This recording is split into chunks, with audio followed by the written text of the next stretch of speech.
유익한 건강정보와 알기 쉬운 의학 상식을 알아보는 시간 메디컬 플러스입니다. 아프면 병원에 가는 것이 당연하지만 고통을 숨기게 되는 질환이 있습니다. 바로 항문 관련 질환이 그러한데요. 특히 항문 주변 가려움을 유발하는 항문 소양증은 통증을 동반하지 않기 때문에 참는 경우가 많습니다. 오늘 첫 번째 주제는 참기 힘든 가려움증으로 피부 손상까지 일으키는 항문 소양증입니다. 40대 중반 남성 A씨는 얼마 전부터 항문 주변이 가려웠는데요. 혹시 배변 후 뒤처리가 깨끗하지 못해 나타난 증상인가 싶어 항문을 깨끗하게 씻어보았지만 증상은 사라지지 않았습니다. 이후 회충약도 먹어봤지만 가려움증은 참을 수 없을 만큼 심해졌고 결국 병원을 찾은 A씨는 항문 소양증을 진단받았습니다. 항문이나 항문 주변에는 신경이 많이 분포하고 있어 매우 예민한 부위입니다. 이러한 항문 주변이 불쾌하게 가렵거나 타는 듯이 화끈거리는 질환을 한데 묶어 항문 소양증이라고 합니다. 항문 소양증은 인구의 45%가 한 번 이상 겪을 정도로 비교적 흔한 증상인데요. 일반적으로 남성이 여성보다 2배에서 4배 많이 겪는 것으로 알려졌으며 40대에서 50대에서 많이 발생합니다. 건강보험 심사평가원 통계에 따르면 항문 소양증으로 한 해 진료받는 환자 수는 약 26만 명에 이르는 것으로 나타났습니다. 항문 소양증은 크게 특별한 병적 상태가 원인이 존재하여 이로 인해 항문 소양감이 발생하는 2차적 항문 소양증과 특별한 원인이 될 만한 질환이 없이 항문 소양감이 발생하는 특발성, 즉 1차성 항문 소양증으로 나눌 수 있습니다. 2차적 항문 소양증의 원인으로는 전신질환인 당뇨, 간질환, 백혈병, 재생불량성 빈혈, 비타민 결핍증이 있고 항문 소양증을 유발할 수 있는 대장 및 항문 질환으로는 만성 설사, 항문 피부꼬리, 만성 병비, 항문 치열, 항문 치루, 대장암 또는 항문암, 선종, 변실금, 치핵, 직장 탈출증, 항문 유두종, 항문 혈관 섬유종 등이 있습니다. 그 외에도 피부질환인 접촉성 피부염, 건선, 습진, 백반증, 요충 등의 기생충 감염, 매독이나 에이즈, 임질 등의 성병, 과도한 발한증이 있습니다. 많은 경우에서 항문 소양증의 특정한 원인 질환을 여러 검사를 통해서도 밝히기 어려운 경우가 많고 이를 특발성 항문 소양증이라고 합니다. 배변 후 잘못된 물티슈 사용도 항문 소양증을 유발할 수 있습니다. 피부가 예민한 사람들은 물티슈에 함유된 화학 성분들로 인해 항문 소양증을 겪을 수 있는데요. 만약 화장실용 물티슈를 사용하다 붉은 반점, 부어오름, 가려움증 등의 이상 증상이나 부작용이 있는 경우 사용을 중단하고 의료진의 진찰을 받아봐야 합니다. 항문 소양증은 과체중인 사람, 땀을 많이 흘리는 사람, 꽉 끼는 속옷을 입는 사람에게 더 흔히 나타납니다. 하지만 항문 소양증이 있다고 해서 모두 항문이나 직장의 질환을 가지고 있는 것은 아닙니다.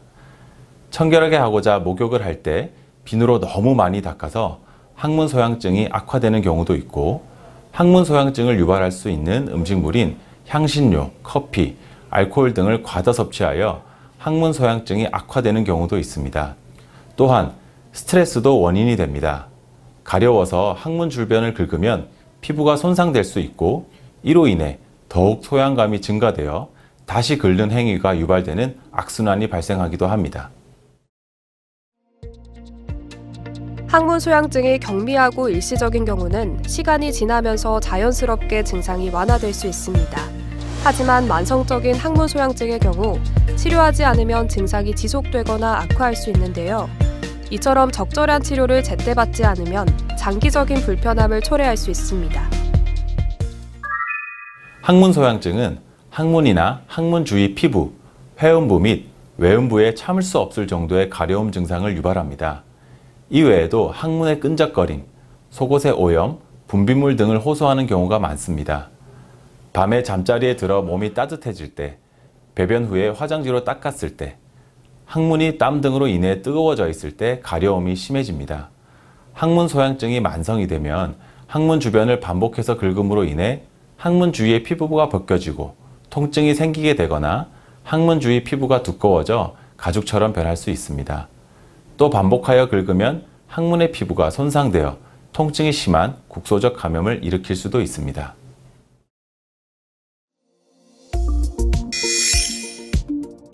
항문 소양증은 초기에 단순한 가려움으로 시작되지만 오랜 시간 방치하게 되면 일상생활이 힘들 만큼 여러 문제점이 발생할 수 있습니다. 첫째, 반복적으로 긁게 되면 가려움을 넘어 피부 손상과 함께 타는 듯한 화끈거림까지 느낄 수 있습니다.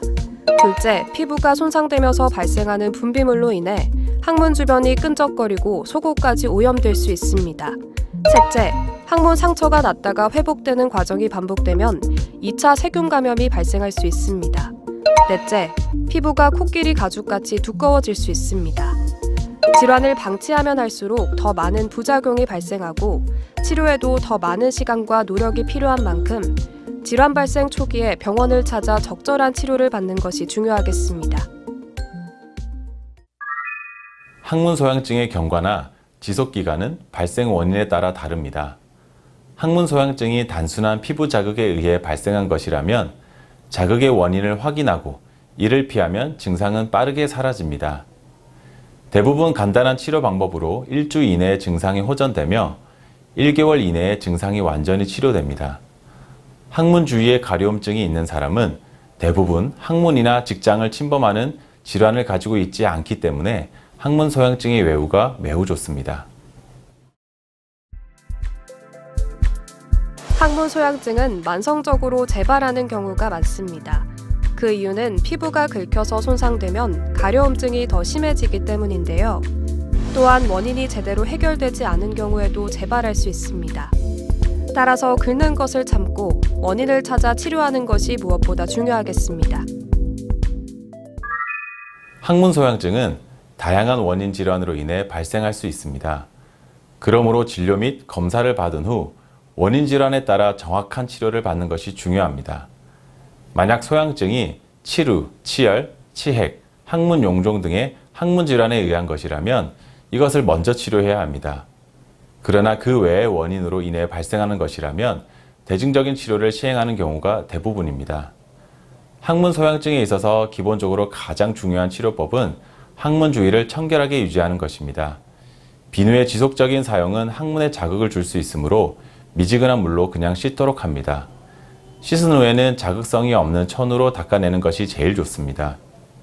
밖에서 생활을 해야 하는 사람의 경우에는 젖은 휴지를 사용하는 것이 좋습니다. 휴지로 닦은 후에 항문의 피부를 항상 잘 건조시켜야 합니다. 대변 검사 후 요충으로 인한 소양증인 경우 요충약을 사용하면 대부분 쉽게 치료됩니다. 하지만 소양증이 어떠한 방법으로도 낫지 않으면 감각신경을 파괴시켜 마취 효과를 얻는 알코올 주사요법, 피부 박리, 피부 절제, 피부 이식 등의 외과적인 치료법을 시행해야 할 수도 있습니다. 항문 소양증이 있는 경우 전문의의 진료를 받지 않고 약국에서 임의의 연고제를 바르는 경우가 많습니다. 이러한 행동은 오히려 증상을 악화시킬 수 있는데요. 특히 곰팡이 감염 등이 있는 상황에서 사용할 경우 치료가 더욱 어려워질 수 있으므로 조심해야 합니다. 항문 질환으로 또는 가려움 때문에 항문 주변에 바르는 연고는 바르는 순간에는 일시적으로 증상이 완화되지만 장기간 사용하게 되면 오히려 이로 인해 항문 주변 피부가 과민하게 되어 항문 소양감을 악화시킵니다. 그래서 정확한 진단과 함께 올바른 연고 사용이 권장됩니다. 여기서 잠깐! 잘못된 의학 상식을 바로잡아 건강도 지키고 상식도 키우는 Yes or No. 항문 소양증은 완치가 어려운 질환이라는데 사실인가요? Yes, 맞습니다. 원인 질환이 있는 경우는 대부분 잘 치료가 되지만 원인을 알기 어려운 특발성 항문 소양증은 치료가 어렵다고 알려져 있고 이러한 증상을 개선하기 위해 많은 방법이 적용되었습니다. 각종 물약, 연고, 로션 등이 사용되었으며 강력한 치료 방법으로 국소 마취제, 페놀, 메틸렌블루, 알코올 등을 병변 부위에 주사하기도 하고 항문 주변 피부를 절개 후 피부를 이식하는 수술을 시행하기도 합니다. 잘못된 의학 상식 깨치기 Yes or No. 두 번째, 수압이 높은 비데 사용이 항문 소양증을 유발하나요? No, 아닙니다. 비대의 수압 자체는 소양증을 유발하지 않습니다. 하지만 비대로 과도한 온수 세정을 하거나 목욕할 때 항문 주변에 직접 피부칠을 하여 많이 닦는 것은 항문 피부를 자극하여 소양감을 악화시키므로 좋지 않습니다. 항문 소양증은 평소에 관리만 잘하면 증상을 호전시킬 수 있고 충분히 예방할 수 있는데요. 항문 소양증을 예방하기 위해선 배변 후 휴지를 사용하는 것보다 샤워기를 사용해 물로 청결히하는 것이 권장되지만 휴지를 사용해야 한다면 형광증백제가 들어있지 않은 휴지를 쓰는 것이 좋겠습니다. 항문 가려움증은 적절한 자가 관리만으로도 상당히 호전될 수 있습니다. 항문 가려움증이 생기면 가장 우선 배변 습관 및 항문 위생 습관을 점검하고 바로잡는 것이 중요합니다. 변비가 생기지 않도록 섬유질을 충분히 섭취하고 설사가 생기지 않도록 주의합니다. 음주나 흡연을 피하고 카페인이 많이 들어간 음료 섭취를 자제합니다. 항문을 비부나 세정제를 이용하여 과도하게 씻는 것은 좋지 않으며 배변 후 가볍게 온수 자욕을 시행하고 물기가 없도록 건조하게 말리는 것이 중요합니다. 이렇게 해도 가려움증이 좋아지지 않는다면 병원을 방문하여 정확한 원인을 찾아내서 치료하는 것이 필요합니다.